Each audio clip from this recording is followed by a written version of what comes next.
आज की हमारी वीडियो बिज़नेस प्लान के बारे में है, जो कि ब्रांड कंसल्टेंसी की सीरीज़ की नेक्स्ट वीडियो है।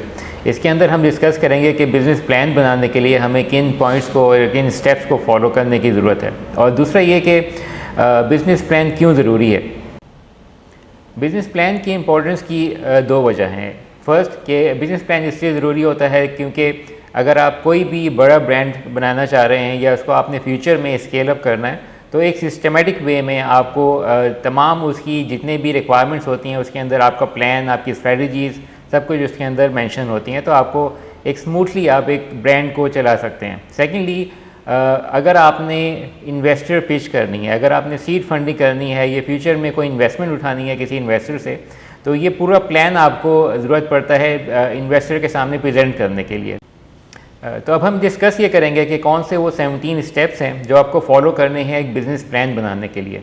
सबसे पहले जो फर्स्ट नंबर पे है वो है ब्रांड ओवरव्यू। सबसे पहले आपको बताना है कि ब्रांड आपका किस चीज़ के बारे में है, उसकी क्या डिटेल्स हैं, कौन सी नीश, सब नीश या प्रोडक्ट आपने सेलेक्ट की है और किस वजह से सेलेक्ट की है। तो एक ब्रीफ सा 3-4 लाइनर आपको एक डिस्क्रिप्शन देनी पड़ती है, जो आमतौर पर हम अबाउट अस के तौर पर वेबसाइट में नज़र आता है, तो वो आपको डिफ़ाइन करना पड़ता है। सेकंड नंबर पे story of the brand.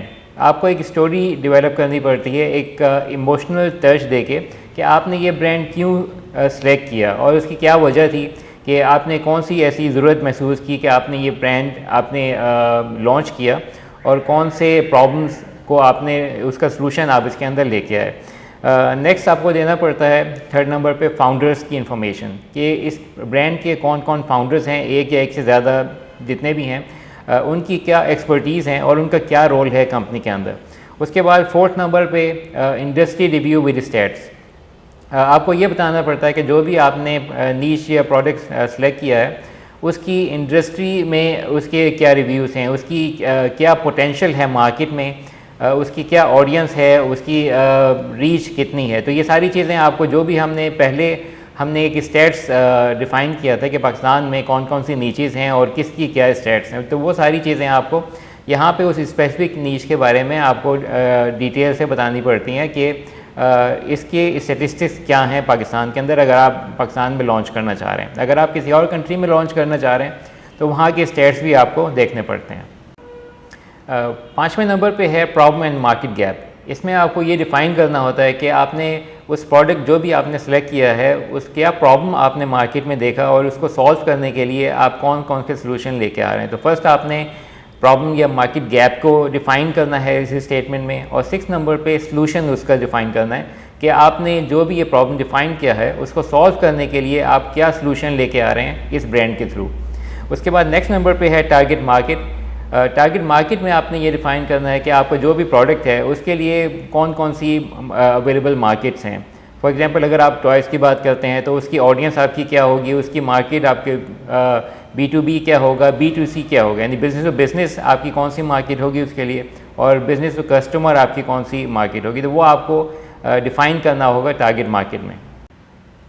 8 number पे है 4 P's ऑफ मार्केटिंग। तो 4 P's में 4 चीज़ें होती हैं। फ़र्स्ट ऑफ़ ऑल प्रोडक्ट, आपको बताना पड़ता है कि आपने जो भी प्रोडक्ट डिफ़ाइन किया है उसकी डिटेल्स क्या हैं। नेक्स्ट नंबर पे प्राइस, कि आपकी जो प्राइस है वो कैसे कंपैरेटिव है मार्केट में, तो उसकी थोड़ी सी आपको डिटेल यहाँ पे बतानी पड़ती है कि किस तरह से आपने इस प्राइस को मार्केट करना है, उसकी क्वालिटी की इन्फॉर्मेशन भी इसके अंदर आ जाती है। नेक्स्ट होता है प्रमोशन। आपने जो प्रमोट करना है उस प्रोडक्ट को कौन से सोशल मीडिया प्लेटफॉर्म्स पे प्रमोट करना है। सोशल मीडिया इसमें प्लेटफॉर्म्स आ जाएंगे, इन्फ्लुएंसर मार्केटिंग प्लस आपकी वेबसाइट, तो ये सारी चीज़ें जो भी आपने डिजिटली करनी है वो आपकी प्रमोशन में आ जाएंगी। नेक्स्ट है प्लेस। प्लेस में यह है कि आपने कौन कौन सी मार्केट प्लेसेस में इसको लॉन्च करना है। इसमें ऑनलाइन भी हो सकता है, ऑफलाइन भी हो सकता है, रिटेल हो सकता है, डिस्ट्रीब्यूशन हो सकता है, तो ये सारी चीज़ें आपकी इसके अंदर शामिल होंगी। नंबर 9 पे कंपेटिटर्स हैं। उसके अंदर आपको बताना है कि जो भी आप प्रोडक्ट लॉन्च कर रहे हैं मार्केट में इस टाइम पे वो प्रोडक्ट कौन कौन सी जो ब्रांड हैं वो लॉन्च कर चुके हैं और उनमें क्या क्या ऐसी मार्केट गैप है जो कि आप इस प्रोडक्ट के थ्रू इसको लॉन्च करके उसको सॉल्व करेंगे। उसकी थोड़ी सी आपको यहाँ पे ब्रीफिंग देनी पड़ेगी। 10th नंबर पे आपको 3 ईयर फाइनेंशियल प्लान देना पड़ेगा, जिसमें आपको ये बताना होगा कि फ़र्स्ट ईयर में आप कितना इन्वेस्ट करेंगे, उस पर आपके कितने एक्सपेंसेस, कितना आपका रेवेन्यू होगा और नेट प्रॉफिट वगैरह की डिटेल्स होगी। तो वो सब तमाम डिटेल आपको एक एक्सेल शीट में बनानी पड़ेगी ये चीज़ डिफ़ाइन करने के लिए। इसी तरह से सेकेंड ईयर में आप कितना री इन्वेस्ट करेंगे और कितना आपको ग्रॉस प्रॉफिट और नेट प्रॉफिट होगा और एक्सपेंसेस होंगे, तमाम डिटेल। तो आपको 3 साल का मिनिमम आपको ये प्लान बनाना पड़ता है ताकि फ्यूचर में आपको पता हो कि आपने क्या करना है और किस टाइम पे आपने इसको इन्वेस्टर के सामने पिच करना है और इन्वेस्टमेंट उठानी है। 11th नंबर पे है product hunting and execution plan. तो इसके अंदर आपको बताना होगा कि आपने प्रोडक्ट हंटिंग किस तरह से करनी है, कौन सी मार्केट में ग्लोबली आपने प्रोडक्ट को प्रिक्योर करना है, तो हंटिंग के बारे में और सोर्सिंग के बारे में कि आपने सोर्स कहाँ से करना है, वो तमाम डिटेल आपको इस पॉइंट में डिफ़ाइन करनी होगी अपने प्रोडक्ट के बारे में। 12th नंबर पे है मार्केट स्ट्रेटजी विद टाइमलाइन। इसके अंदर आपको बताना हो कि आपने जो भी टाइम आपने एलोकेट किया हुआ है कि फ़र्स्ट 2 मंथ्स में आपने क्या करना है, किस तरह आपने सपोज़ आपने उसमें प्रोडक्ट हंट करना है, उसके बाद नेक्स्ट 2 मंथ में जैसे फ्रॉम मंथ 1 to 2 आपने प्रोडक्ट डेवलपमेंट के ऊपर काम करना है, 3 to 4 आपने वेबसाइट और उसको तमाम डिटेल्स और उसकी जो भी ब्रांडिंग है उसके ऊपर काम करना है। नेक्स्ट आपने सोशल मीडिया के ऊपर उसकी प्रेजेंस लेके आनी है, may be it will take another 2 months. तो आपको ये तमाम डिटेल इसमें मार्केट स्ट्रेटजी में आपको देनी पड़ेगी टाइमलाइन के साथ कि आपने कितनी आपने ड्यूरेशन लेनी है इन कामों के लिए और इसको आगे प्रमोट करने के लिए।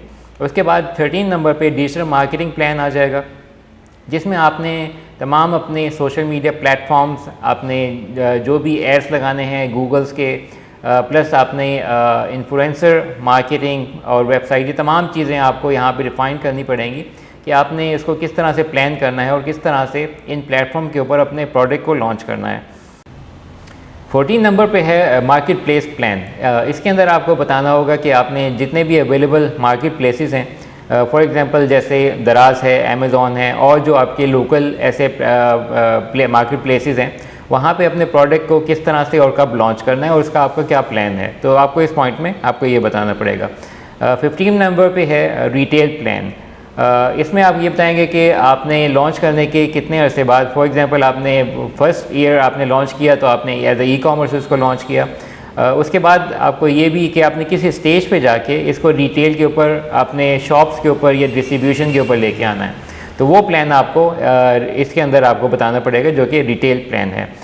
नेक्स्ट है लॉन्च। तो लॉन्च के आपको प्लान बताना होगा कि किस तरह से आपने अपने प्रोडक्ट को लॉन्च करना है और किस तरह से आपने इन्फ्लुएंसर्स को इसके अंदर इन्वॉल्व करके उसकी एक ब्रांडिंग या अवेयरनेस कैंपेन चलानी है, तो वो सारी चीज़ें इस पॉइंट में आ जाएंगी।